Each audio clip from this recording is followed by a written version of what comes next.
Hola, ¿qué tal amigos? Bienvenidos una vez más a un Brindis con Baco. Hoy les cuento que a través del personaje de la semana queremos presentarles a uno de los hombres que sin duda alguna ha sido influyente en el mundo de los vinos en nuestro país y también creemos que ha inspirado a muchísimas personas a adentrarse a este mundo. Hoy tenemos a nada más y nada menos que al sommelier Gilberto Pagua de la Casa de Antociano. Gilberto, bienvenido, muchísimas gracias por haber aceptado ser el personaje de la semana a través de un Brindis con Baco. Muy agradecido por la invitación. Gracias, Gilberto, por haberla aceptado. Y a ustedes en casa también, como siempre, la invitación para que nos acompañen con un té, con un café, con un vino. La idea, como siempre se los decimos, es que ustedes se la pasen tan bien como nosotros. Bienvenido, Gilberto. ¿Quién es Gilberto Pagua de la Casa de Antociano? Muchos te conocemos de algún evento, de alguna cata presencial o virtual, pero muy pocos conocemos la historia que hay detrás del hombre que tiene tanto conocimiento acerca de los vinos en nuestro país. Gracias.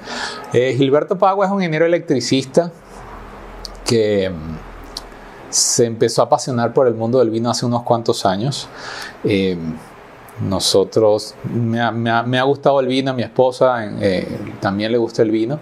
Nos acercábamos a las tiendas de vinos, a un supermercado y empezábamos a ver las góndolas y veíamos que había la variedad, comenzábamos a comentar y la gente se nos acercaba en varias oportunidades, nos decía: ustedes parece que saben de vino, quiero regalar una botella para alguien, ¿qué me pueden recomendar? O tengo una cena esta noche, ¿qué vino puedo llevar? Entonces, a partir de esas experiencias nos parecía que había mucha gente que tenía interés por aprender, pero que no lograba encontrar la información.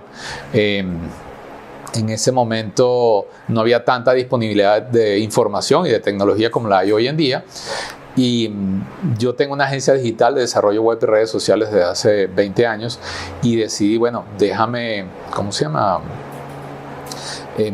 montar un blog. Déjame escribir sobre el tema del vino que me está gustando. En ese momento también mi esposa me regaló un libro que se llama La luz de los vinos. Fue el primer vino que tuve sobre el tema y me lo leí desde la primera página hasta la última.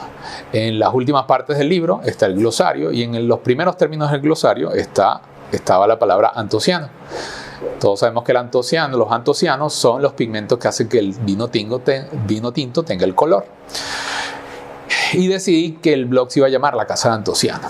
Entonces monté el blog, le puse su dominio propio y comencé a escribir mis experiencias, lo que me encontraba, compartir información que me pareciera importante.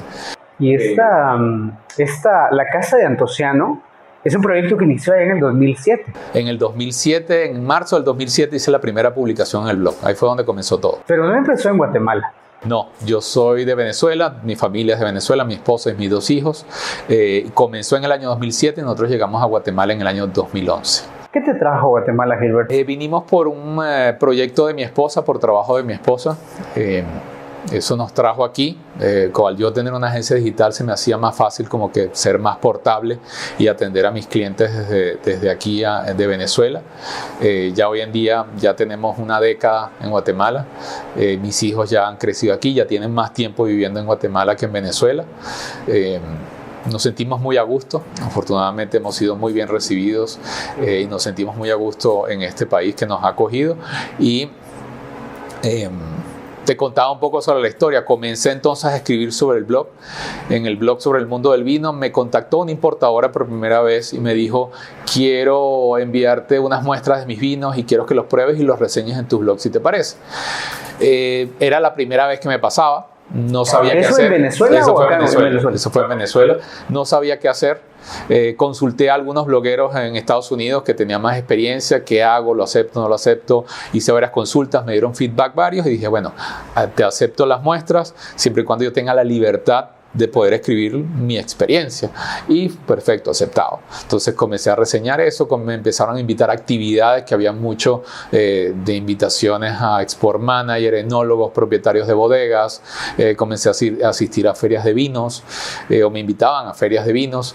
En Venezuela se hizo un evento por varios años que se llama el Salón Internacional de Gastronomía, que cada vez que le hago referencia a algún export manager que ya he entrevistado aquí en Guatemala, sí recuerda como muy bonito ese evento. y es posible que algunas personas lo recuerden con mucho cariño. Entonces, sí me volví alguien a quien fue el primer blog de vinos de Venezuela. Y en esa época era lo más importante que había a nivel digital. Ya después entonces aparecieron las redes sociales. ¿Y cuál dirías, digamos, todos los personajes que hemos tenido acá han tenido un punto específico en su vida donde dicen, aquí fue donde arranqué? ¿Cuál creerías que fue ese punto? ¿O cuál fue la inspiración para empezar? ¿O qué fue lo que cuando dijiste, esto es a lo que me quiero dedicar? Porque me contabas que eres ingeniero, sí, y al mundo de los vinos son dos mundos muy distintos. Es buscar un balance de los dos hemisferios. ¿Ah, sí? O sea, está lo lúdico, que es el mundo del vino, y está lo científico, que es mi carrera como ingeniero y mi agencia digital. Entonces, con estos dos aspectos que llevo manejando, se logra un bonito balance. Sentido que se logra un bonito balance. Y cuando tú dices cuál es ese punto que cambió todo, como te mencioné, el blog fue para compartir experiencias, los vinos que probaba. ¿Era más un hobby? Sí, totalmente, un hobby. Algo que me gustaba expresar, siempre me ha gustado escribir. Desde que estaba en la universidad, escribía en el periódico de la universidad. Entonces era parte de mí el tema de escribir. Pero ya entonces comenzó un punto en que la gente me pedía más información. Me pidió entonces que le diera catas. Comencé a dar catas amigos, comencé a dar catas privadas. Entonces la gente quedaba muy contenta. Me gustaba siempre recibir un feedback. No es que llegaba, daba la cata y me iba. Siempre quiero conocer cómo se sienten las personas con las actividades que yo dirijo. Quiero saber, siempre buscar cómo mejorar, cómo comunicar de la manera más sencilla posible, que es uno de los objetivos que también me establecí en el blog. Comunicar el mundo del vino de manera sencilla. Claro, porque pareciera un mundo muy sofisticado, muy complejo. Sí, mucha gente se aleja porque piensa que el vino es algo complejo. Claro. Y el vino es algo que puede ser muy sencillo o muy complejo, depende de qué tanto queremos profundizar. Si una persona no quiere profundizar mucho, no importa. Lo importante es que disfrute el vino de acuerdo a la ocasión de consumo. Yo digo que en el vino la ocasión de consumo lo es todo.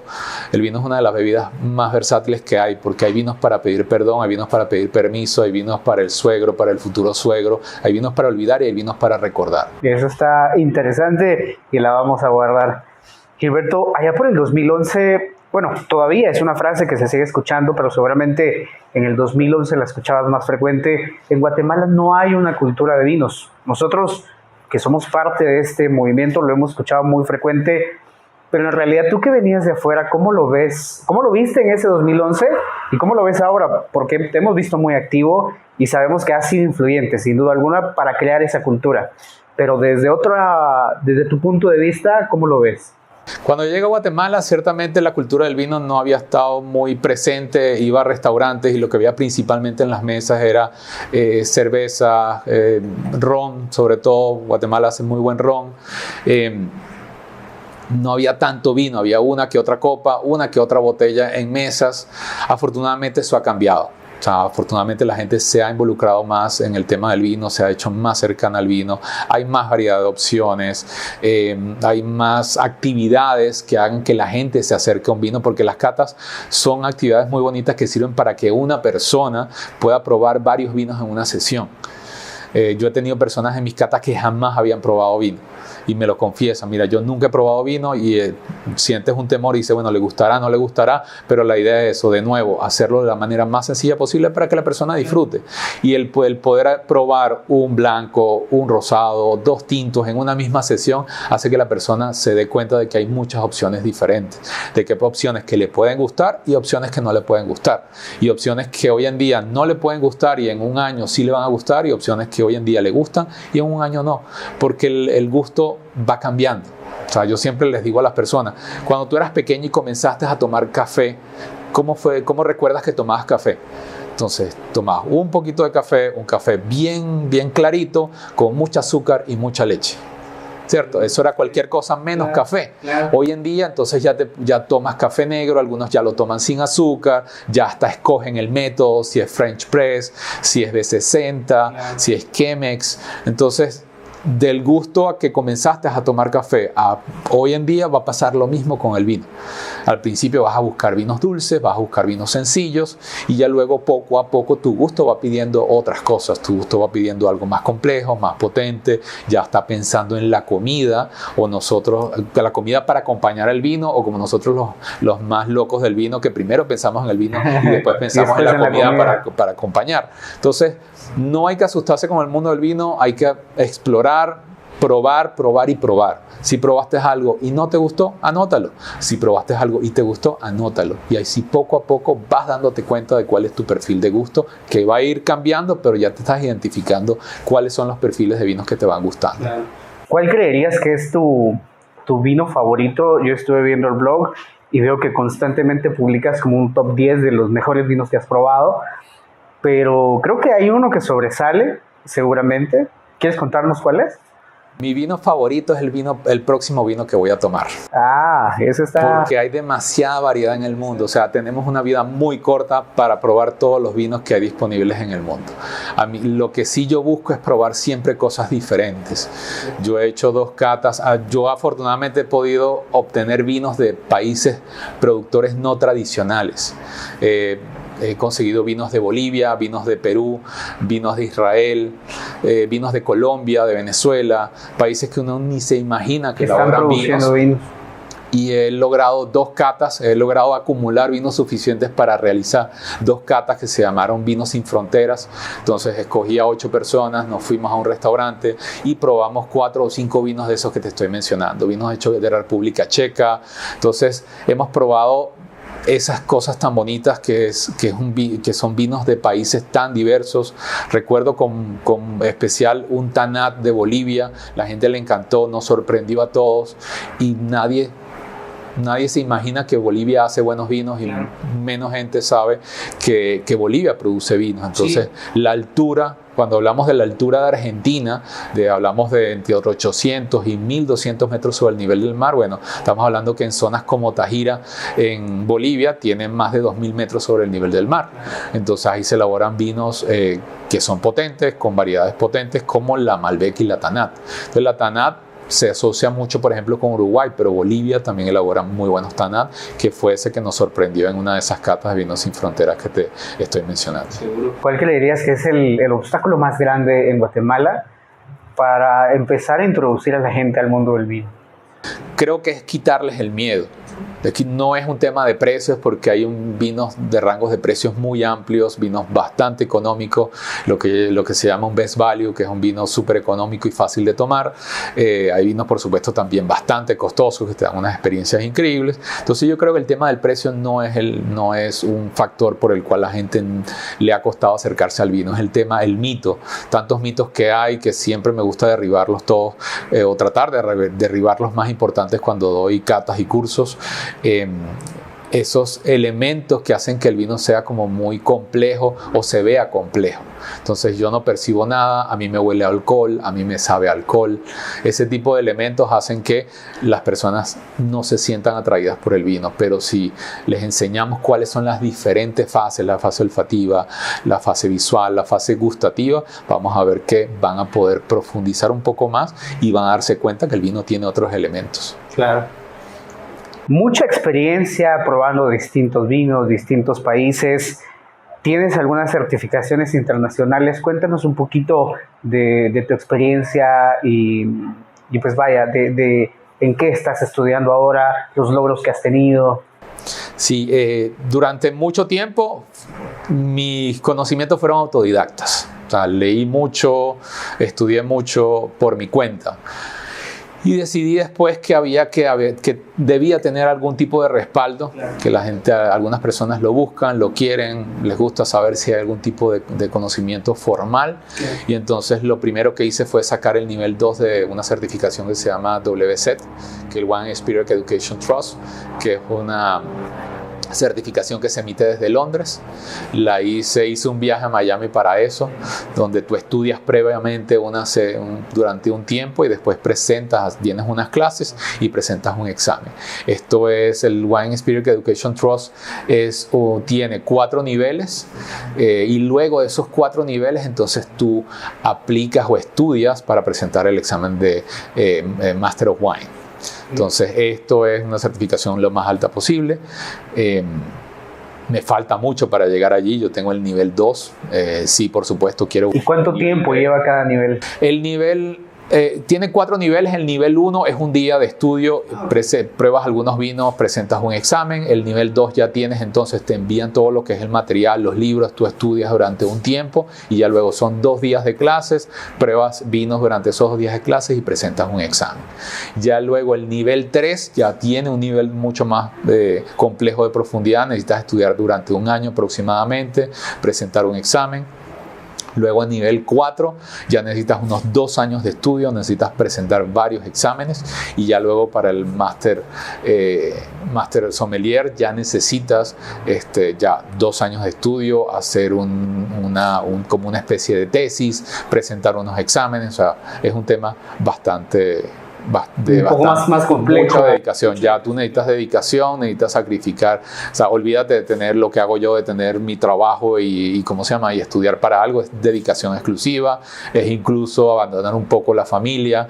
No sé si han visto en Netflix unas películas que sacaron que se llaman Som. Sacó Som 1, Som 2, Som 3. Y es un documental sobre diversas personas que están estudiando para presentar el máster sommelier y es abandono total incluso de la familia. Entonces hay un año de dedicación absoluta y exclusiva. Es uno de los exámenes más difíciles que hay que estudiar por la tasa de aprobación, una de las tasas de aprobaciones más bajas de cualquier tipo de educación que existe en el mundo.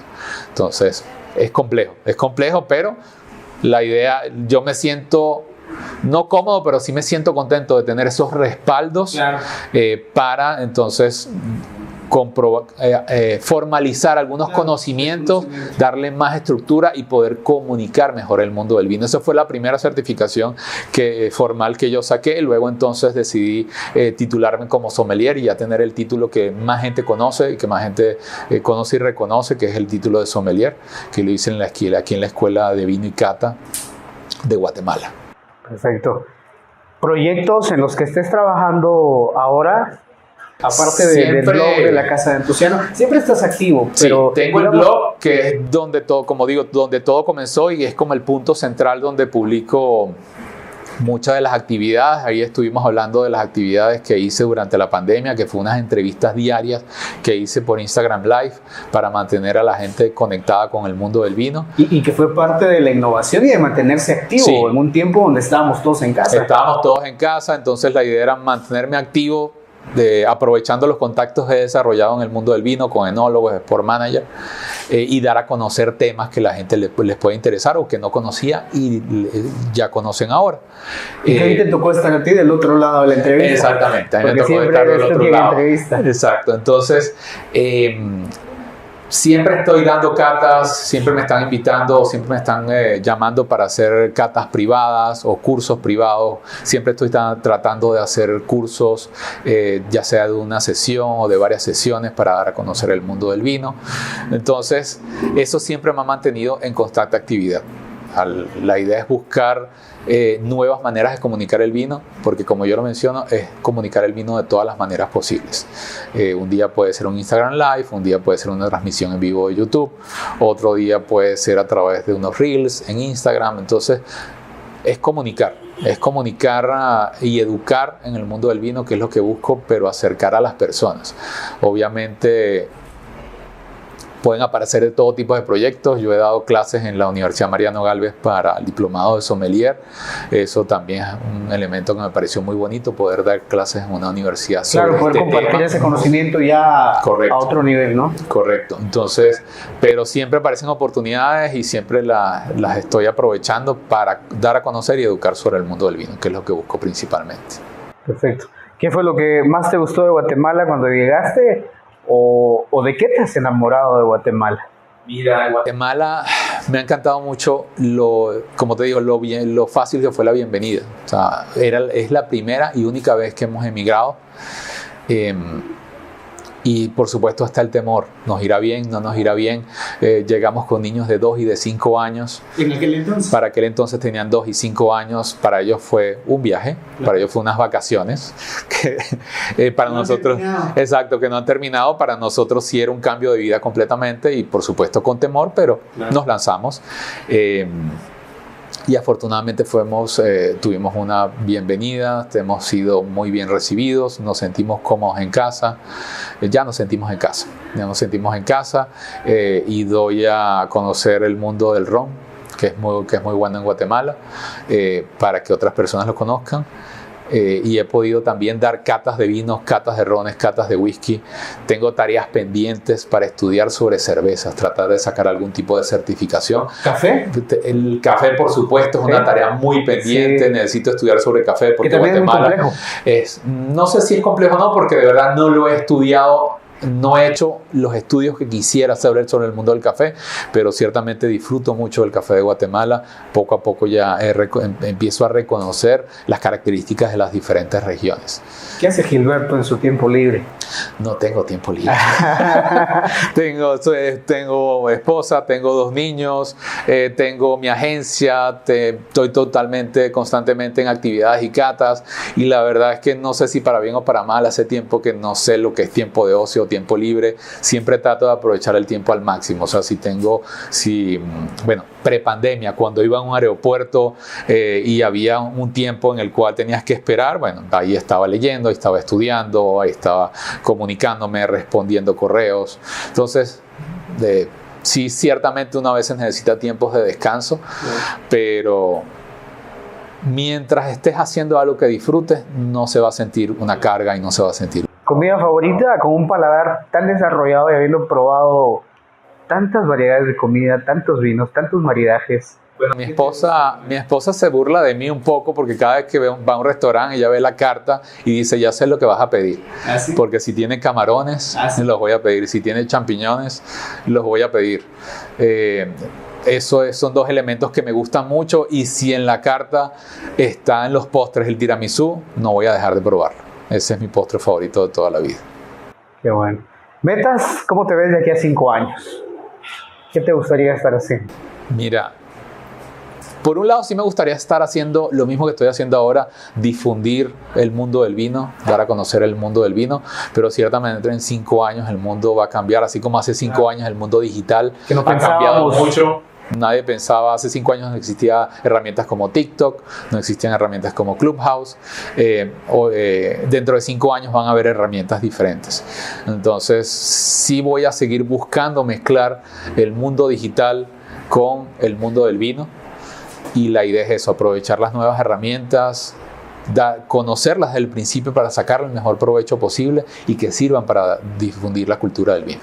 Dentro de las actividades, como te mencioné, que estaba haciendo en pandemia, que estábamos todos encerrados, decidí hacer, yo era, como dicen, one man band, porque era el productor, tenía que conseguir los contactos, yo mismo poner la cámara, preparar todo, era todo. Entonces, sí fue cansado, hice unas 30 entrevistas y ya dije, bueno, ya pausado, ya la pandemia estaba generando otras maneras de interactuar y actividades y ya también estaba un poco agotado, pero fue una experiencia bonita, logré muy buenas entrevistas, la gente le gustaba, la gente me escribía muchos mensajes privados y me decían me gustan, sigan, me proponían temas, porque sí siempre trato de escuchar al público que tengo en las diferentes redes, qué quieren buscar, qué están buscando, qué les gustaría aprender. Tú eres siempre el que está de este lado haciendo las preguntas. ¿Cuál fue la entrevista más interesante que quizás has tenido a lo largo de toda la experiencia que has podido entrevistar a diferentes personajes, enólogos, productores, embajadores de marca? Una de las entrevistas más diferentes que pude hacer fue a la princesa del vino alemán. ¿Ah, sí? Esa la hice en Venezuela. Fue una de las primeras entrevistas que hice, fue un ambiente ruidoso, con un teléfono, estamos hablando de un teléfono de hace más de 10 años, entonces las cámaras no eran muy avanzadas, pero Fue una actividad que nos invitaron la Cámara Alemana venezolana, para presentar a esta persona, que es una princesa que escogen todos los años. Esa princesa no solo debe ser bonita, como somos los concursos de belleza, sino que tiene que conocer sobre vinos. Debe conocer sobre vinos, por supuesto, de los vinos de Alemania, diferentes regiones, diferentes estilos, diferentes variedades. Entonces, parte del proceso de selección son exámenes para saber cuál es su nivel de conocimiento. Esta persona, una vez que gana, entonces va de gira mundial dando a conocer o siendo como una embajadora del vino alemán. Entonces ahí pude hacerle una entrevista, conocer un poco más. Fue en inglés, por supuesto. Ella, fue el idioma en común que pudimos tener los dos. ¿Hablas 3 idiomas? Hablo 3. Un poquito de italiano, hablo, inglés y español. Entonces ahí tuvimos ese idioma en común, el inglés, y fue previo a una cata en la cual pudimos probar diferentes vinos alemanes con diferentes platillos, y tuvimos esa experiencia de poder probar o hacer maridaje con un producto que es muy difícil de combinar con vino, que son los espárragos. Los espárragos tienen un componente particular que hace que si no lo combinas con un vino correcto, te deja un sabor metálico en boca. Entonces ahí pudimos comprobar de que sí hay vinos que se puedan combinar con espárragos, y fue una experiencia bastante enriquecedora para mí. ¿Algún producto destilado, vino, que creas que te hace falta probar? Porque has probado muchísimo, pero que digas, no lo he probado y tiene que suceder en algún momento de mi vida profesional. Siempre estoy buscando probar cosas diferentes. De hecho, probé un destilado de Bolivia que es parecido al pisco, bastante rico, me gustó mucho, pero siempre estoy buscando cosas diferentes para probar, así como lo he hecho con los vinos de diferentes países no tradicionales. También trato de probar, pero no es algo que uno pueda conseguir de manera tan fácil. Entonces, previo a la pandemia, la gente viajaba, entonces yo le pedía que me trajeran vinos y cosas diferentes. Ya hoy en día los viajes se están reactivando, y ya esperemos que en un futuro pueda tener más vinos para hacer una tercera edición de Vinos Sin Fronteras y probar licores o destilados, algún whisky de India, por ejemplo. En Guatemala, una de las cosas que se está viendo de manera reciente, así como las cervezas artesanales, se está viendo mucha presencia de whisky japoneses. Sí. Hace 3 años, si tenías un whisky japonés, era porque alguien lo tenía en su casa, claro. Se lo había comprado en algún viaje. Hoy en día ya vemos disponibilidad de whisky japonés, pero al estudiar, tú te das cuenta de que hay whiskies de países como India. Entonces, un whisky de India sí sería algo que me gustaría probar, conocer un poco más sobre los detalles de las diferentes zonas productoras, los estilos que utilizan, y es algo que puede enriquecer más la cultura de destilados. Después del vino, ¿cuál dirías que es tu bebida favorita? Bueno, evolucionó, como hemos hablado del gusto en la evolución. En la universidad yo era más amante de la ginebra. De hecho, mis amigos tenían un título nobiliario, era Gimberto de Tanqueray. Ese era mi título nobiliario en la universidad, y ya luego de la universidad el ron se ha convertido en mi bebida, mi segunda opción a la hora de consumir alguna bebida alcohólica. Perfecto. 3 consejos que le darías a nuestros amigos que nos están viendo para poder alcanzar esas metas, esos sueños. Hay mucha gente que quizás quiere estudiar esa certificación internacional, la WSET, estudiar para sommelier. ¿Qué les dirías a esa gente que está pensando todavía dar ese paso? ¿Por qué tendría que dar ese paso, según la experiencia que tú has tenido? ¿Por qué lo deberían dar? Van a enriquecerse desde el punto de vista profesional si están involucrados en el mundo de la restauración. Va a ser sin duda una manera de poder alcanzar nuevas metas. Afortunadamente, estando ya metido de manera más formal como sommelier, he podido ver historias de superación muy bonitas de meseros que han comenzado a estudiar, que han sacado su título de sommelier y hoy en día son sommelier en restaurantes. Es algo que también quiero ver que crezca en Guatemala.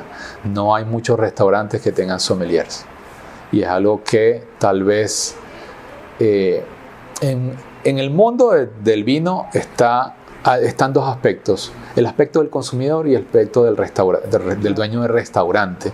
El dueño de restaurante tiene una visión, quiere vender vinos, es un aspecto comercial, es un aspecto de experiencia también, y está el consumidor que quiere una buena experiencia. Si alguno de los dos no rompe el círculo, no vamos a mejorar.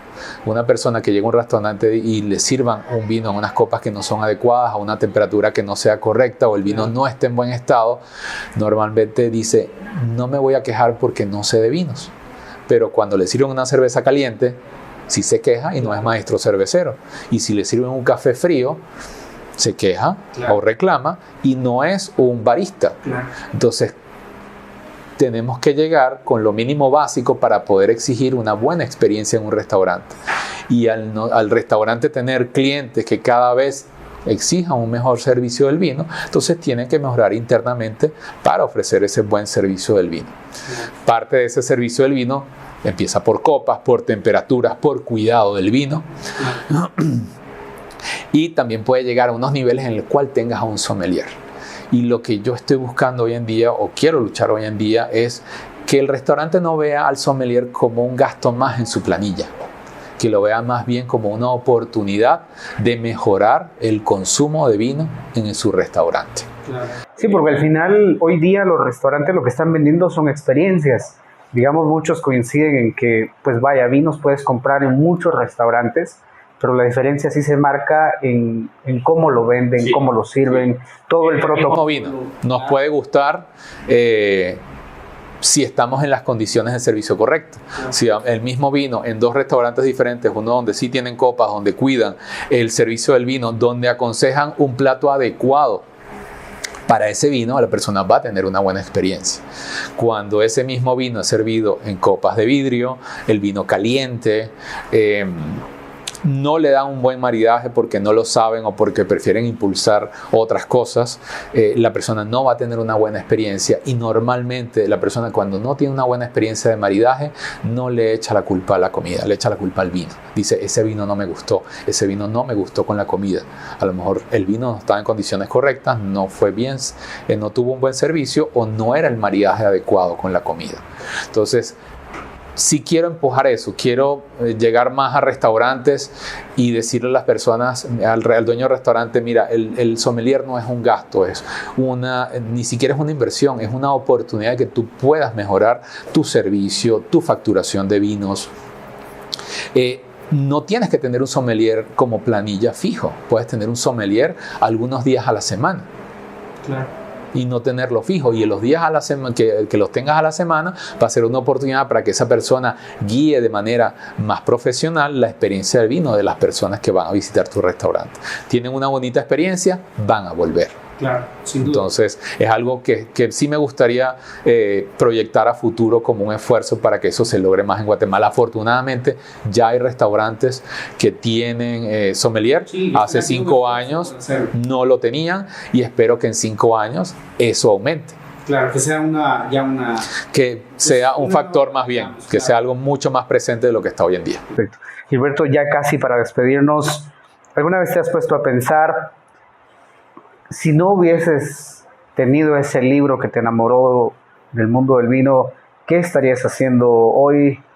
Yo hubiera caído en el mundo del vino, de una manera u otra. O sea, ese libro, la no existencia de ese libro pudo, a lo mejor, podría haber atrasado la ocasión o la trayectoria, pero doy gracias a Dios que ha sido una trayectoria que ha ocurrido como ha ocurrido, y me siento muy contento de poder compartir el mundo del vino a otras personas. Muchas gracias, Gilberto, por haber aceptado ser el personaje de la semana. De verdad que ha sido un privilegio, y que la gente conozca un poquito más de tu historia. ¿Dónde te podemos encontrar? ¿Redes sociales de la Casa de Antociano? En mi sitio web, antociano.net, y en las redes sociales, tanto Facebook, Instagram, TikTok, Snapchat, todo como Antociano. Twitter, Pinterest, YouTube, todos ellos como Antociano. Vivino también. Vivino, correcto. Vivino es una herramienta que me ha gustado mucho utilizar para llevar una memoria de los vinos que has probado. Entonces eso te permite, ¿qué es lo que sucede, por ejemplo, en las tiendas ¿cómo se llama? De Eurodeli? Claro. Que la gente llega y dice, yo probé un vino el otro día, tiene una etiqueta blanca, tiene un caballito, y uno le pregunta, ¿qué variedad es? No me acuerdo. ¿Es tinto o blanco? No. Tinto. Y te dan muy pocas pistas. Entonces si la persona más bien le toma una foto, lo escanea con su vino, ya puede llegar a la tienda y decirle, mira, este vino lo probé, me gustó, y eso ayuda mucho a las personas que atienden.